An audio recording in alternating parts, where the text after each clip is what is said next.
2 से question number 1 करेंगे। State whether the following statements are true और फॉल्स, जस्टिफाई और आंसर्स। नीचे जो स्टेटमेंट्स हैं इनमें आपको ट्रू और फॉल्स बताना है और अपने आंसर का जस्टिफिकेशन भी देना है। Number 1, every irrational number is a real number. Her irrational number real number होता है। तो ये बिल्कुल ठीक बात है, क्योंकि जो रियल नंबर्स होते हैं ये हमारे rational number plus irrational number in दोनों से मिलके बनते हैं। देखिए, जो रियल नंबर होता है ये रैशनल नंबर का और इरेशनल नंबर का कलेक्शन होता है। तो हर इरेशनल नंबर वो रियल नंबर तो ऑफ कोर्स होगा ही होगा। तो ये स्टेटमेंट बिल्कुल ट्रू है। तो यहां हमें लिखना है कि ये स्टेटमेंट ट्रू है। अब इसका जस्टिफिकेशन भी मांगा है तो हमें थोड़ा सा लैंग्वेज में इसी तरह से लिखना पड़ेगा। क्यों ट्रू है? Since collection of real numbers is made up of rational and irrational numbers। क्योंकि रियल नंबर के कलेक्शन में तो रैशनल और इरेशनल नंबर दोनों ही तरह के होते हैं, तो हर इरेशनल नंबर रियल नंबर तो होता ही है। सेकंड देखिए, every point on number line, number line के ऊपर हर एक point is of the form under root m. ये अंडर रूट एम की फॉर्म का होता है। Where m is a natural number, जहां पे m की जगह पे कोई नेचुरल नंबर है। क्या कह रहा है क्वेश्चन कि m की जगह पे कोई नेचुरल नंबर है। लेट्स सपोज मैं 4 भर लेता हूं तो इसका आंसर आया 2। अगर m की जगह पे मैं यहां पे 9 भर लेता हूं तो इसका आंसर आया 3।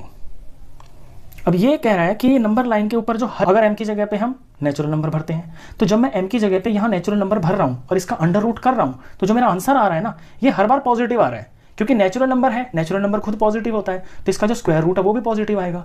लेकिन नंबर लाइन के ऊपर तो जो नंबर है वो नेगेटिव भी होता है, तो हर एक पॉइंट जो है वो इस फॉर्म का तो नहीं हो सकता, इस पे तो नेगेटिव भी आ रहे हैं ना, तो ये तो बिल्कुल गलत होगी ये स्टेटमेंट। तो इसका आंसर होगा फॉल्स।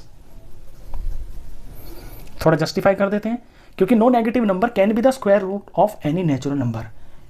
क्योंकि कोई भी नेगेटिव नंबर जो होगा वो स्क्वायर रूट नहीं हो सकता नेचुरल नंबर का। यहाँ पे तो हमारे नेगेटिव नंबर्स भी है ना, नंबर लाइन पे नेगेटिव नंबर्स भी हो सकते, नंबर लाइन पर नेगेटिव नंबर्स भी हैं ये, और ये जो है नेचुरल नंबर का स्क्वायर रूट नहीं हो सकते हैं। तो no negative number can be the square root of any natural number. Statement third, every real number is an irrational number. क्या हर रियल नंबर जो है वो इरेशनल हो सकता है? ये गलत है। क्यों?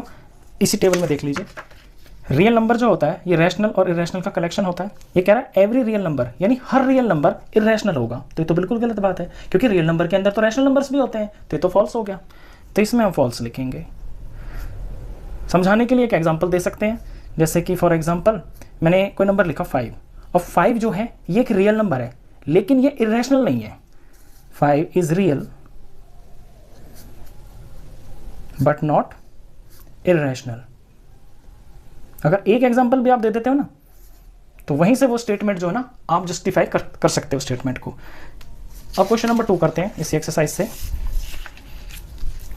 Are the square roots of all positive integers irrational. क्या सभी पॉजिटिव इंटीजर्स का जो स्क्वायर रूट होता है वो इरेशनल होता है? ये आपसे क्वेश्चन पूछा है, तो पहले तो मैं इसी का जवाब दे देता हूं कि ये गलत है, नो। क्यों? आप कोई पॉजिटिव इंटीजर लीजिए, लेट्स सपोज 4 लिया मैंने 4 का स्क्वायर रूट किया इसका, तो 4 का स्क्वायर रूट तो 2 आया, तो 2 तो जो है एक इरेशनल नंबर नहीं है। अब कोई भी पॉजिटिव इंटीजर ले लो यहाँ पे जिसका आपको स्क्वायर रूट पता हो, 9 है, 9 का स्क्वायर रूट किया तो मैंने 3 आया, 3 भी इरेशनल नहीं है, तो ये यहाँ पे नो हो गया। ये स्टेटमेंट बिल्कुल गलत है। इफ नॉट, अगर ऐसा है, मतलब कि अगर नहीं है, तो give an example of the square root of a number that is rational number. अगर आप इसको नो बोलते हो, अगर ऐसा नहीं है, तो फिर आप एक एग्जाम्पल बता दो, एग्जाम्पल से बता दो, कोई नंबर लेके एग्जाम्पल से दिखा दो। तो ये एग्जाम्पल तो मैंने यहाँ पे दिखाई दिए, मैंने 4 लिया, इसका स्क्वायर रूट किया तो 2 आया, 2 तो इरेशनल नहीं है। मैंने 9 लिया, इसका स्क्वायर रूट किया, आंसर 3 आया, 3 तो इरेशनल नहीं है। तो ये एग्जाम्पल आप ऐसे भी दिखा सकते हो कि यहाँ पे फॉर एग्जाम्पल के तौर पे अंडर रूट 4 है, इसका मैंने स्क्वायर रूट किया तो 2 आया। अब जो 2 है ये जो है एक रैशनल नंबर है, तो 2 इज रैशनल नंबर।